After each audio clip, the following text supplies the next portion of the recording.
আমাকে ছেড়ে আমি না হয় কষ্টে বাঁচি একা জীবনে।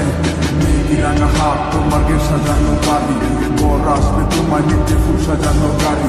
আর কিছুক্ষণ পর তুমি যাবে আমার ছাড়িয়া, শেষ দেখা দিলা না তুমি একটু লাগিয়া। আমি না হয় খারাপ ছিলাম, তুমি ভালো মেয়ে, কেন তুমি করলে চলো না আমাকে নিয়ে?